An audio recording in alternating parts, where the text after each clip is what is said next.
I met James when he was 3 weeks old. He was like this little.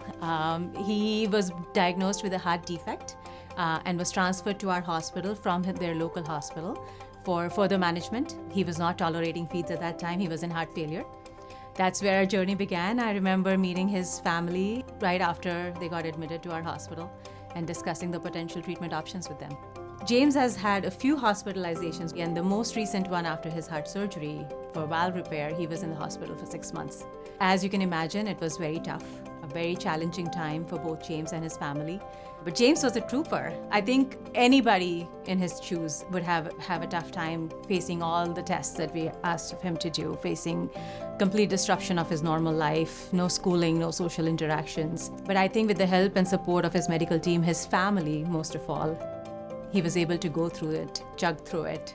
Like any kid in the hospital, he had good days and bad days, and he kind of ebbed and flowed based on different things that were going on. A lot of times people saying like, oh, you get to go home in a few weeks, and then something happens and those few weeks go by and he's not going home, and then he gets sad. I mean, obviously that's like not what you expected. So he definitely had those moments of where like he just wanted to lay in bed. Sometimes he didn't want to do things. I think what really comes to mind for him was I remember him celebrating his 7th birthday in the hospital, and that was very hard for him. He was so sad that he had to be home. He couldn't be with all of his friends and his family and do whatever he wanted to do. We ended up setting up like our whole conference room, like a big birthday party with cupcakes, and all the doctors and nurses came in and we all sang him happy birthday. Even then, it's still like he's missing out on doing what he wants to do on his birthday at home. He's missing out on spending his summers outside because he loves playing outside.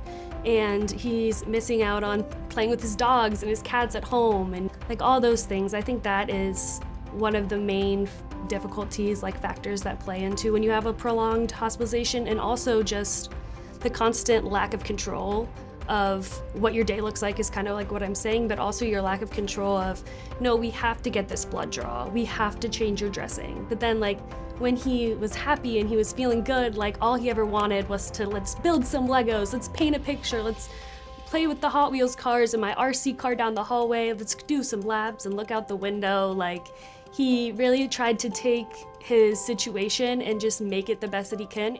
So kids like James, who've gone through multiple procedures, major surgeries, prolonged hospitalization with all the tests involved, is a tough road. We as providers are participating in that journey with them and also feel their pain all along. When they are able to see the light at the end of the tunnel, when they're able to see when they're going to be able to go home, it's amazing to see an end to not just a tough journey in the medical world, but to be able to see how it enhances their quality of life. Because that's what our ultimate goal is, for every child to thrive and to be able to live to their full potential. And that, I think, helps heal all of us as the medical team taking care of these patients, and makes us feel like we have seen the light at the end of the tunnel and enjoy that. Hey James, What? do you want to go home? Yes? We're going home today. We're going home!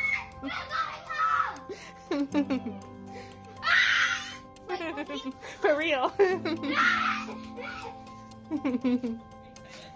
I don't believe this. We're going home today. We need to go around and tell everybody. Okay.